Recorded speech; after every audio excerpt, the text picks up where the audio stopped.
E nessa segunda aula, eu gostaria de mostrar mais diretivas. Gostaria não, vou mostrar mais diretivas, só que antes uma rápida explicação do que vem a ser uma diretiva. Uma diretiva é o mesmo que uma propriedade. Nós temos aqui div e d é igual a div olá.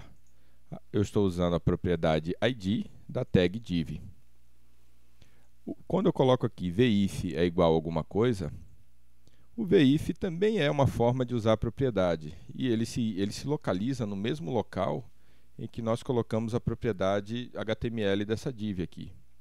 Só que como ele tem um comportamento muito diferente, ele é controlado pelo view e na hora que o HTML ele é exibido em tela, esse vif ele não aparece. Se eu colocar aqui em inspecionar, você vai ver que não aparece o vif aqui, pelo fato dele ter esse comportamento diferente, ele ser controlado pelo view, então é chamado de diretiva, para não haver confusão. Esse uso da diretiva, então, ele é no mesmo local, né, que nós usamos as propriedades de uma tag HTML, entre esse sinal menor e esse sinal maior que aqui. E, em grosso modo e de forma bem resumida, isso é uma programação reativa, ou seja, o componente que está na tela vai reagir de acordo ao valor que está no objeto ou ao valor que está numa propriedade. Então, ele vai reagir automaticamente a qualquer modificação que nós fizermos na nossa propriedade. Só que nós temos muito mais recursos além dessas reações. Nós podemos fazer muito mais coisas e vamos aprendendo essas coisas aqui no decorrer deste curso. Então, vamos agora para nosso objeto view. Nosso objeto view, como eu falo na primeira aula, se nós precisamos utilizar algo que nós declaramos nessa propriedade data, nós usamos a palavra-chave this. Se nós precisamos utilizar essa mesma propriedade aqui no nosso HTML, nós não precisamos do this. Ele já não se faz necessário. Porém, aqui no JavaScript, que é o que nós teríamos que fazer em qualquer objeto JavaScript, mesmo que nós não estivéssemos usando o view, o this se torna necessário a fim de identificar de onde é aquela propriedade. Se eu não colocasse o this aqui, normalmente ele pensaria que esse mostradiv estaria na tag window do JavaScript. Então, se eu não colocasse nada aqui, ele pensaria que era esse cenário aqui, que no objeto window eu coloquei esse mostradiv. E por que eu não coloco isso no mostradiv? Porque colocando aqui no view, ele é reativo, ele vai saber reagir, ele vai ficar monitorando essa propriedade. Mas se eu colocar em outro lugar, ele não vai saber quando ela modificou, quando aconteceu alguma coisa com ela. Então, vamos à nossa próxima diretiva, que é uma muito utilizada, que é a vmodel. Ela é capaz de fazer uma relação com uma propriedade data, com algo que está aqui no data, só que de duas vias. Ou seja, quando eu uso vmodel, além de eu poder modificar por aqui, pelo código JavaScript, essa propriedade, eu também posso modificar no componente que está na tela. O componente ele pode modificar essa variável. Pô, na prática, o que é isso? Na prática, o vmodel ele é utilizado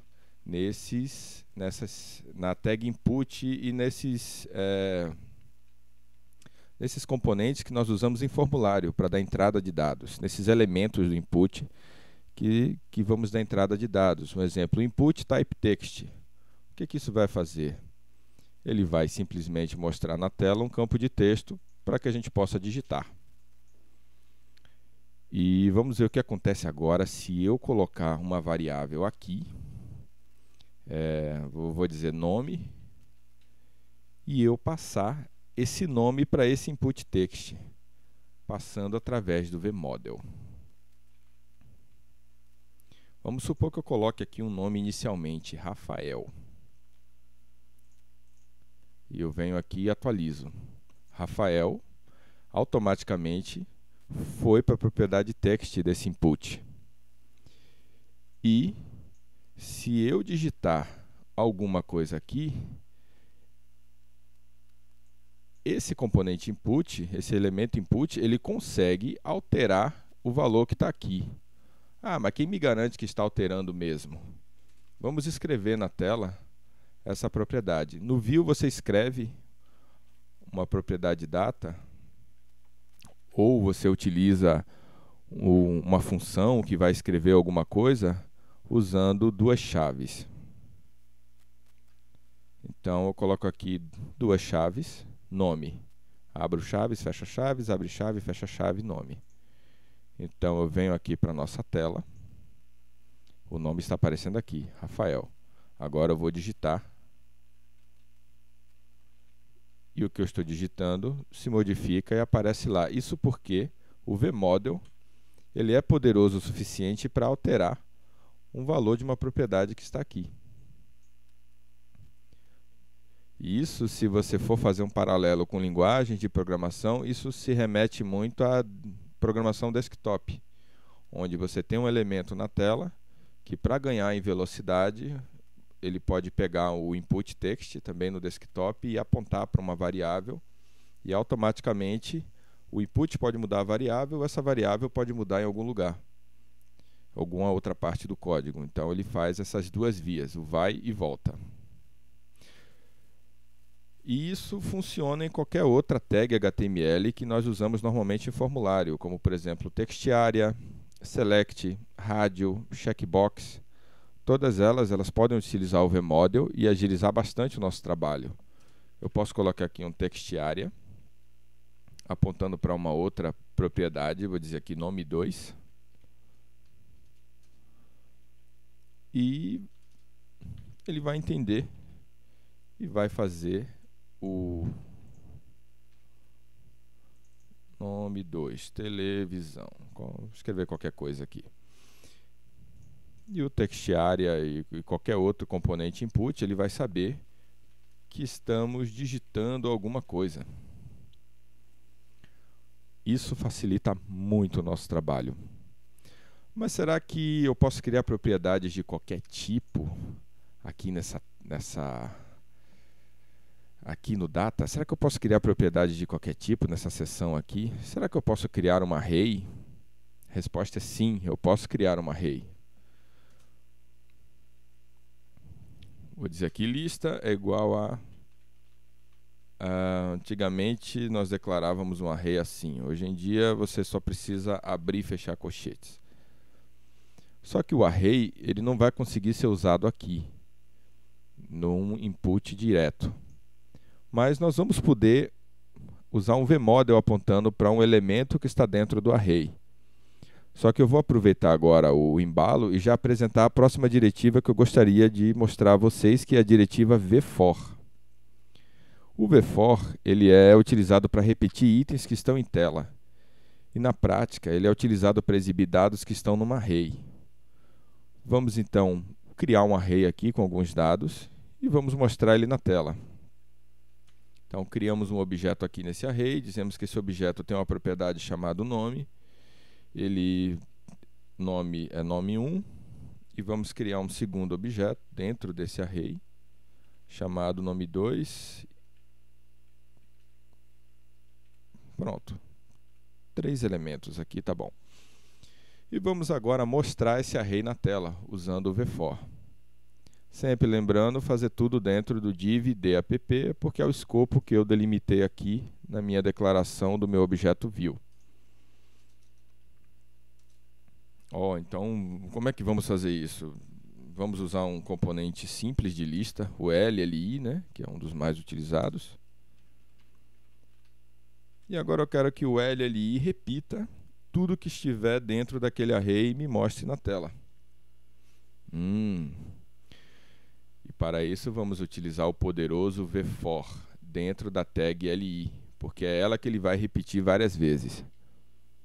E o vFor nós escrevemos assim, abrimos e fechamos um parêntese, item, vírgula, index, in, e vamos agora dar o nome do nosso array, no caso é lista. Esse item e esse index você pode utilizar o nome que você quiser, apenas por convenção eu estou utilizando dessa forma.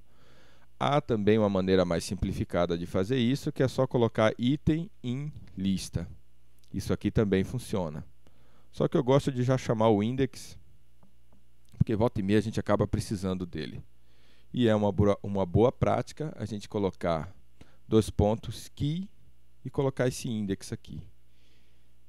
É considerado uma boa prática no Vue porque ele consegue renderizar isso melhor, se ele sabe qual é o índice do elemento dele. E aqui eu vou escrever. Como é que nós escrevemos? Tem vários jeitos de escrever, mas esse aqui talvez seja o mais simples. Então temos aqui chaves e vamos colocar entre duas chaves o item, que é o que nós declaramos aqui no for, e a propriedade que nós queremos exibir, que é o nome. Salva, recarrega na tela, está aqui, nome 1, nome 2, nome 3. Se você olhar o HTML disso, o LLI, e nada de vfor, não aparece nenhuma diretiva Vue que nós estamos usando. Nada disso aparece no HTML. Ora, mas eu disse que nós podemos até dar uma combinada. Podemos combinar o vModel com essa lista aqui. Será que a gente consegue alterar uma informação que está dentro de uma lista? Vamos fazer o teste. Criamos aqui um tipo text e vamos apontar para ele vModel item.nome. Se isso funcionar, na hora que eu digitar alguma coisa na hora que eu alterar a informação desse campo, ele já deve alterar aqui onde ele está escrevendo. Então, o nome 121212 e funciona. O vModel é tão poderoso que ele pode alterar uma informação que está dentro de um array. E onde é que isso se torna útil? Se torna útil quando você está mandando aquelas requisições para o servidor. Olha, salve aí o meu cadastro. Então você pode criar um objeto, colocar as propriedades dele, apontar nos seus vModels correspondentes dos campos que estão na tela e depois mandar seu objeto via requisição para ser salvo pela API. Ah, mas API, requisição, onde começamos tudo isso? Ainda não vamos falar disso, mas vamos tentar introduzir um pouco essa comunicação com algo com servidores, com algo que está em outro lugar, com um processamento que não está acontecendo aqui. E por enquanto eu fico por aqui. Essas eram as duas diretivas que eu queria mostrar. E um abraço.